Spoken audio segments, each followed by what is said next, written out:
I am Professor Sarabjit Kaur. I am at Jagat Guru Nanak Dev Punjab State Open University Patiala, and I am going to deliver a lecture on a very pertinent theme, that is, what is politics. We as human beings have different dimensions to our life: social, economic, political. The political dimension is a very important dimension. We are always under the cover of politics. Politics is something, it's said by some scholars, whether you are interested in it or not, but politics is always interested in you. Being such a significant field of human life, it becomes very important to understand what is politics. I will try to present my theme in a very systematic way. First, I will try to trace the origin of the word politics. The word politics is derived from the Greek word polis, which means city-states. During the Greek times, that is during the 3rd and the 4th century BC, there were small states which were called the city-states. These states were very important, and when we talk about democracy, they were the home of direct democracy during that particular period of time. And during this particular period, we have two very important philosophers, Plato and Aristotle, who belong to this particular period. Aristotle is known as the father of political science. And in fact, he considered political science as the master science. He gave so much of importance to politics that he said that everyone is a part of politics, and if anyone says that he or she is not a part of politics, then he said the person is either a beast or an angel. So, politics has been a very important field of human life. Now, the question comes, okay, this is a subject which has a very long history. How do we understand? Can we get one single answer as to what is politics? The answer is no, because this is a subject where we don't have one opinion. So, what is the solution? How do we understand? And for this, I have tried or made an attempt to understand in a very simple way. What I have done is that I have classified the understanding of politics into two broad categories.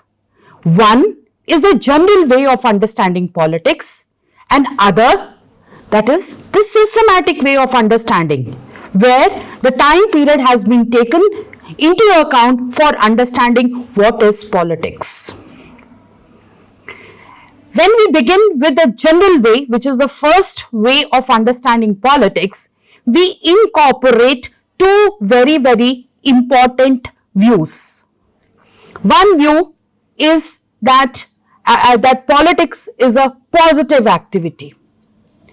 And this was the view which was prevalent during the Greek times, because it was thought that it was through politics that the welfare of the society could be promoted. In fact, during the Greek times, as we all know, if we read the book Republic of Plato, we know that the best person who had completed his education by 50 years was considered to be the most competent person to enter into politics. And once into politics, the primary concern of that person was to do or contribute to the good of the society. And then we also have Aristotle, who also considered that this is an important activity, promoting the good of the society. In fact, it was considered to be an ethical society. Now, this was the positive view of politics. Then we have the other view under the general category, that is the negative view of politics. Now, when we talk about the negative view, that is a view which is nowadays prevalent, where politics is taken as a dirty game which a gentleman should not play, where politics is associated with corruption, where politics is associated with violence. So all negative activities associated with politics is the negative view of politics. So this was the general way of understanding politics. Now coming to the systematic way of understanding politics, on the basis of the time period, we have divided the understanding of politics into three broad categories. And what are they? First is ancient view, then the traditional view, and final is the modern view of politics. Now I'll get into the details of each of these views. To begin with, the ancient view of politics. This was the view, as I've already said, was the view which was prevalent during the 3rd and the 4th century BC. This is a view which was propounded by scholars like Plato and Aristotle. This is a view which considers state as a natural institution, because scholars like Aristotle trace the beginning of state to a natural institution, that is family. According to Aristotle, few families, they get together, they make a village, and number of villages, they get together and they make a state. So during this time, that is during the Greek period, politics was considered to be a natural activity. This is the time there was another important feature, and that is no distinction was made between state and society. State was an enlarged society. This is also the time where everyone did not have the right to participate in politics. Women and the slaves, they were not allowed to enter into politics. In fact, if we look into the works of Aristotle, he says that there are some men who are born to rule and others to be ruled. And under the category of those to be ruled were the women and the slaves. The reason being that they lacked, according to them, rationality. During the Greek times, politics was considered to be an ethical activity directing its efforts towards promoting the good of the society. So, this was a very, very important viewpoint, and we make the base of politics to this particular period, that is the Greek period. Now, this view was prevalent, but over a period of time, there were changes with the coming of the modern nation states, things changing, and then we have the next important view coming, and that is the traditional view of politics. Now this is a view which is like early 20th century view. Now this view talks about the formal institutions. There are some scholars who says that politics is the study of state. We have thinkers like Garner. He has given the quotation, politics begins and ends with the state.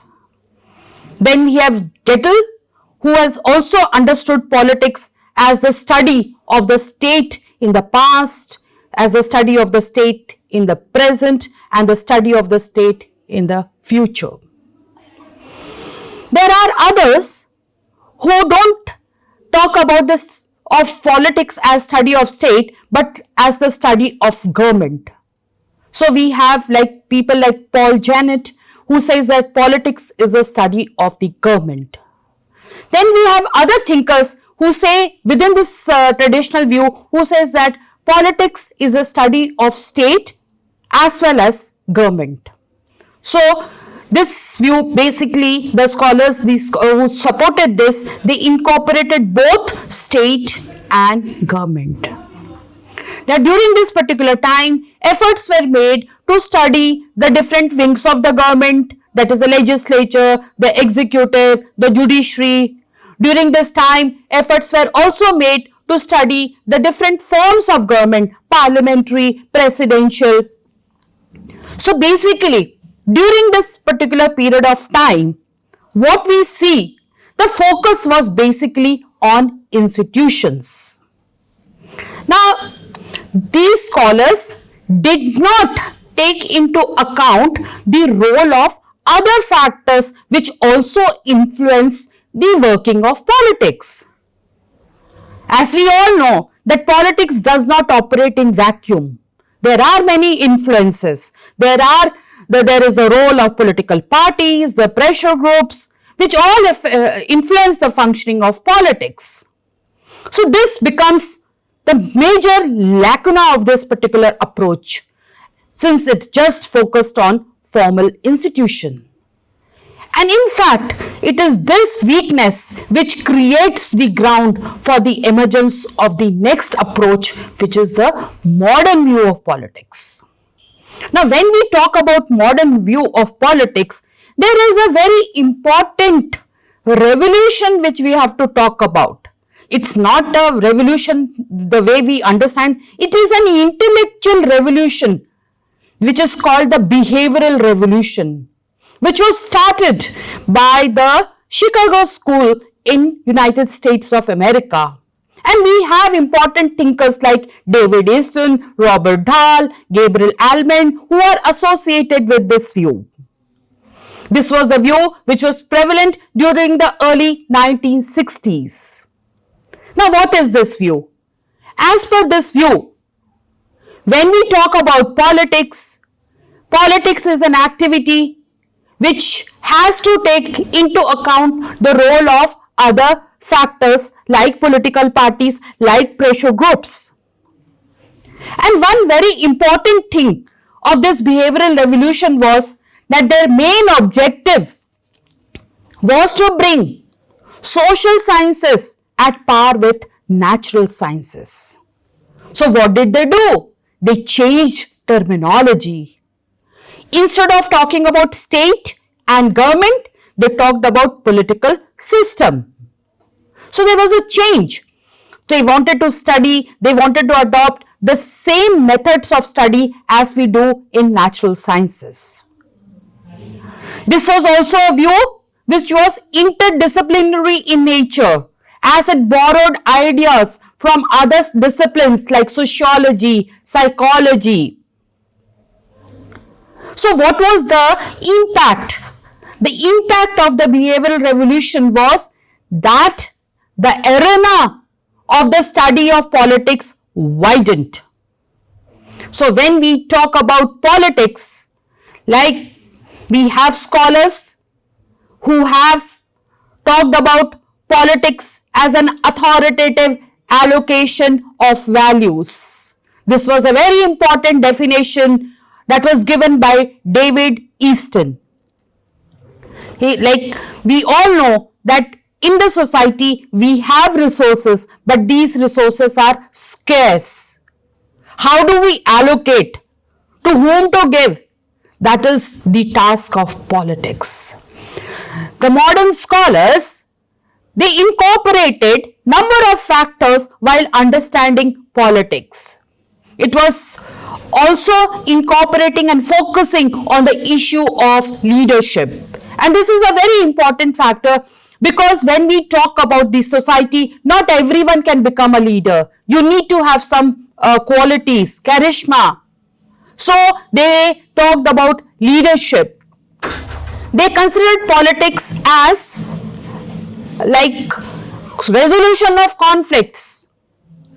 Who resolves conflicts in society? It is politics. So it was consensus and cooperation. That was the duty of politics.